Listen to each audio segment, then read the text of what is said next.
Bonjour et bienvenue sur ma chaîne Les Petits Soleils d'Angéline. Aujourd'hui, je viens vous proposer un nouveau voyage méditatif, un voyage au pays de l'acceptation. Vous allez vous installer dans une position confortable, dans un endroit calme.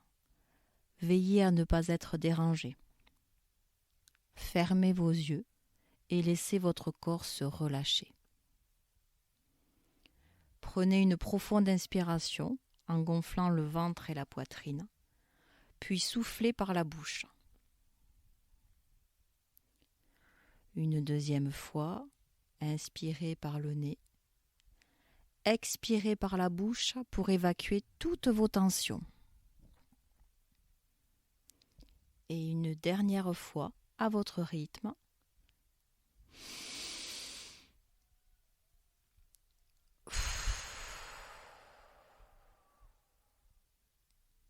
vous vous sentez détendu et relâché. Imaginez-vous à présent être au pied d'une montagne. C'est une belle journée ensoleillée de printemps. Vous démarrez une ascension sur un large chemin de terre. Le jour se lève à peine. La lumière est particulière. Les premiers rayons du soleil se reflètent sur les montagnes enneigées au loin. Les couleurs sont agréables. Le vert sombre des sapins contraste avec celui de l'herbe verte des prairies. Vous vous sentez bien. Le sentier commence petit à petit à se rétrécir. Vous rentrez dans une forêt. L'odeur des pins est très agréable. Vous entendez le souffle du vent et certains arbres craquent. Des oiseaux chantent et sifflent. Certains s'envolent à votre passage. Après un effort intense, vous arrivez enfin à l'orée du bois. Et le paysage est superbe. Devant vos yeux se dessine un petit étang, entouré de couleurs verdoyantes et d'un grand ciel bleu. Les monts enneigés que vous voyez en face de vous, ainsi que de grands arbres, se reflètent dans l'eau claire du petit étang. Vous vous sentez libre et apaisé à cet endroit. Profitez de ce moment pour vous recentrer et accueillir les sensations agréables dans votre corps.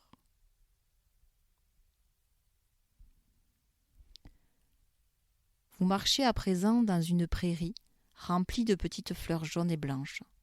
Le genêt flamboyant apporte jusqu'à vos narines une odeur délicieuse.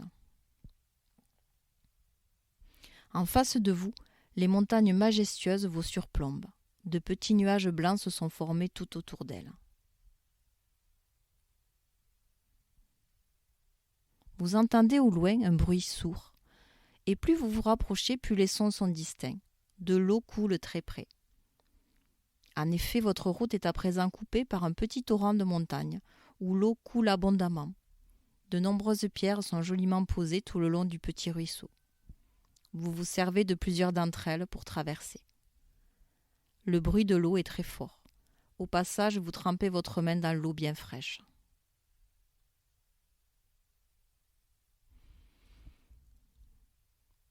Vous marchez encore un moment, puis vous distinguez au loin un troupeau de moutons et une petite cabane de berger qui se dessine à flanc de montagne.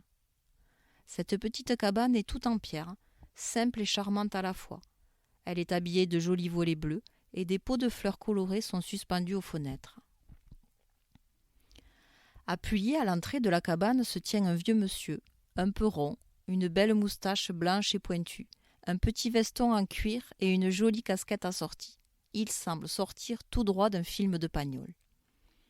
Il se présente. Jean. Il est berger depuis toujours. Il vous invite à manger et à passer la nuit dans sa cabane auprès du feu crépitant. Jean est un passionné. Il vous raconte tout un tas d'histoires et d'anecdotes sur son métier, ses moutons, sur la montagne. Puis il fixe ses yeux dans les vôtres et vous demande « Alors, que viens-tu chercher au sommet de cette montagne ? Quelle est donc la douleur que tu portes en toi ?» Tout cela vous surprend, vous bouleverse. Comment cet homme que vous connaissez à peine a pu ressentir toute la tristesse que vous portez en vous ? Vos larmes roulent doucement sur vos joues. Il n'attend pas de réponse de votre part. et il continue son monologue en vous tendant une feuille de papier. Tiens, prends cette feuille et froisse-la. Ça y est, c'est fait. Maintenant, essaie de remettre la feuille comme avant, bien lisse. Tu n'y arrives pas, n'est-ce pas? Eh bien, le cœur d'une personne est comme cette feuille de papier.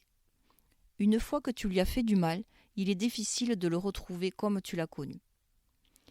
Et si l'on t'a fait du mal à toi, c'est pareil. Ton cœur reste à jamais blessé et tu dois vivre avec cette douleur. Au fil du temps, il faut accepter de vivre avec son cœur froissé. Tu sais, moi aussi, mon cœur est froissé depuis longtemps, mais malgré cela, je suis le plus heureux des hommes. Vous l'écoutez, à la fois intriguée et sereine. Cet homme est un grand sage. Vous vous sentez en sécurité et rassuré auprès de lui.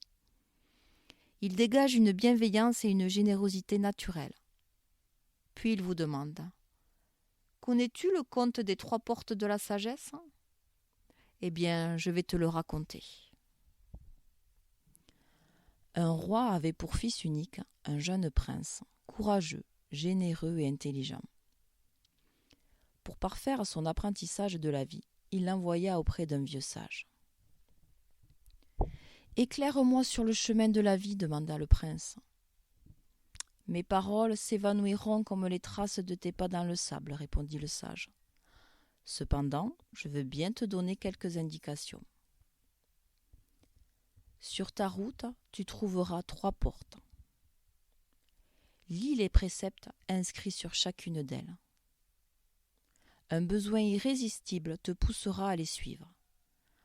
Ne cherche pas à t'en détourner, car tu serais condamné à revivre sans cesse ce que tu aurais fui. Je ne puis t'en dire davantage. Tu dois éprouver tout cela dans ton cœur et dans ta chair. Va maintenant, suis cette route droit devant toi. Le vieux sage disparut, et le prince s'engagea sur le chemin de la vie. Il se trouva bientôt face à une grande porte sur laquelle on pouvait lire « Change le monde ». C'était bien là mon intention, pensa le prince, car si certaines choses me plaisent dans ce monde, d'autres ne me conviennent pas. Et il entama son premier combat. Son idéal, sa fougue et sa vigueur le poussèrent à se confronter au monde, à entreprendre, à conquérir, à modeler la réalité selon son désir. Il y trouva le plaisir et l'ivresse du conquérant, mais pas l'apaisement du cœur. Il réussit à changer certaines choses, mais beaucoup d'autres lui résistèrent. Bien des années passèrent. Un jour, il rencontra le vieux sage qui lui demanda « Qu'as-tu appris sur le chemin ?»« J'ai appris, répondit le prince, à discerner ce qui est à mon pouvoir et ce qui m'échappe, ce qui dépend de moi et ce qui n'en dépend pas. »« C'est bien, dit le vieil homme. Utilise tes forces pour agir sur ce qui est en ton pouvoir. Ne t'acharne pas sur ce qui ne dépend pas de toi. » Et il disparut.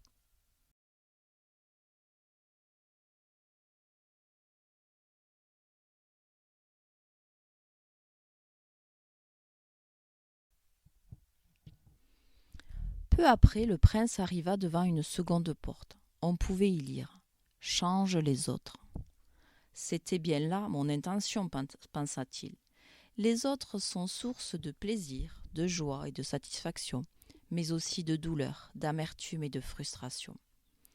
Et il s'insurgea contre tout ce qui pouvait le déranger ou lui déplaire chez ses semblables. Il chercha à infléchir leur caractère et à extirper leurs défauts. Ce fut là son deuxième combat. Bien des années passèrent. Un jour, alors qu'il méditait sur l'inutilité de ses tentatives de vouloir changer les autres, il croisa le vieux sage qui lui demanda « Qu'as-tu appris sur le chemin ?»« J'ai appris, répondit le prince, que les agissements des autres ne sont pas la cause de mes joies et de mes peines, de mes satisfactions et de mes déboires. Ils n'en sont que l'occasion ou le révélateur. C'est en moi que prennent racine toutes ces choses. » « Tu as raison, dit le sage. Ce qui se réveille en toi quand tu es face aux autres te révèle quelque chose sur toi-même. Sois reconnaissant envers ceux en compagnie de qui tu sens vibrer en toi joie ou plaisir. Sois-le aussi lorsque émerge en leur présence la frustration ou la souffrance, car à travers cela, la vie te montre où tu en es et le chemin qui te reste à parcourir.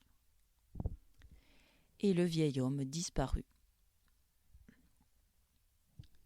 Peu après, le prince arriva devant une porte où figuraient ces mots. « Change-toi toi-même. Si je suis moi-même la source de mes problèmes, c'est bien ce qui me reste à faire, se dit-il. Et il entama son 3e combat. Il chercha à infléchir son caractère, à combattre ses imperfections, à supprimer ses défauts, à changer en lui tout ce qui ne lui plaisait pas ou ne correspondait pas à son idéal.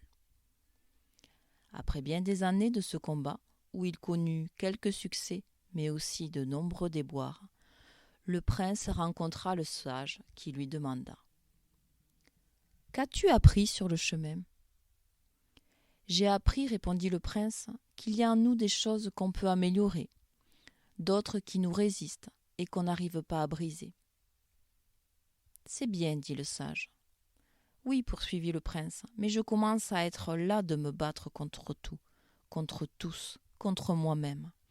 Cela ne finira-t-il jamais ? Quand trouverai-je le repos ?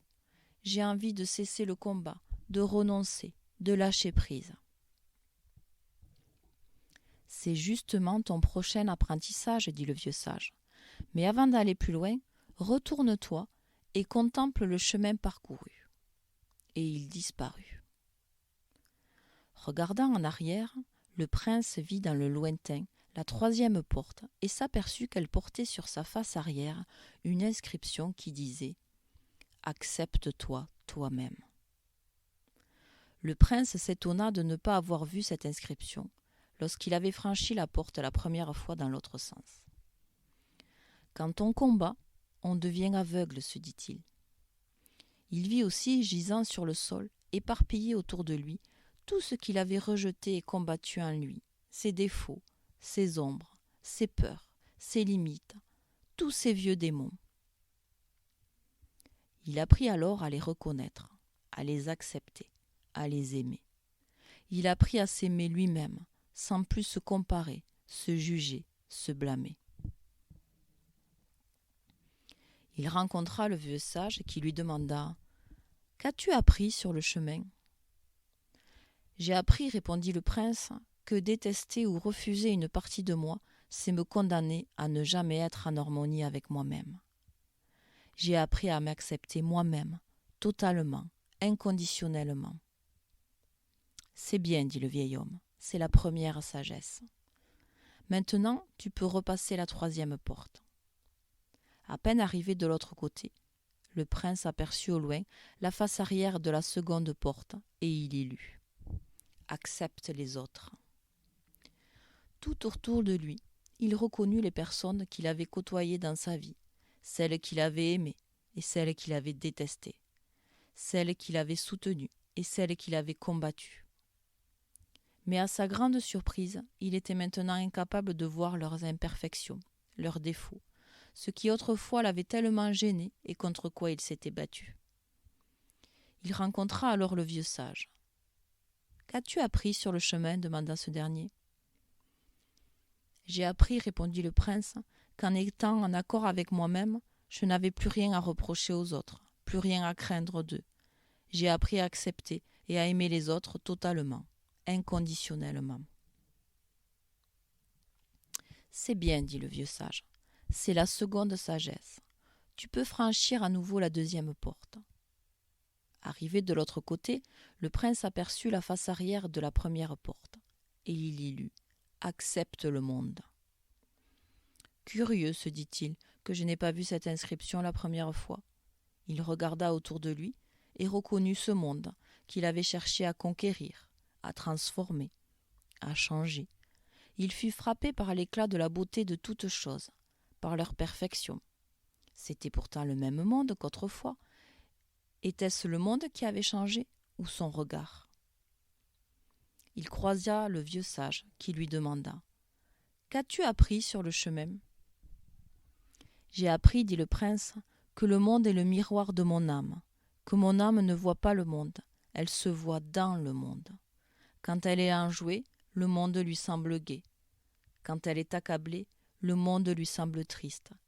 Le monde, lui, n'est ni triste ni gai. Il est là. Il existe, c'est tout. Ce n'était pas le monde qui me troublait, mais l'idée que je m'en faisais. J'ai appris à accepter, sans le juger, totalement, inconditionnellement. C'est la troisième sagesse, dit le vieil homme. Te voilà à présent en accord avec toi-même, avec les autres et avec le monde. Un profond sentiment de paix, de sérénité, de plénitude envahit le prince. Le silence l'habita.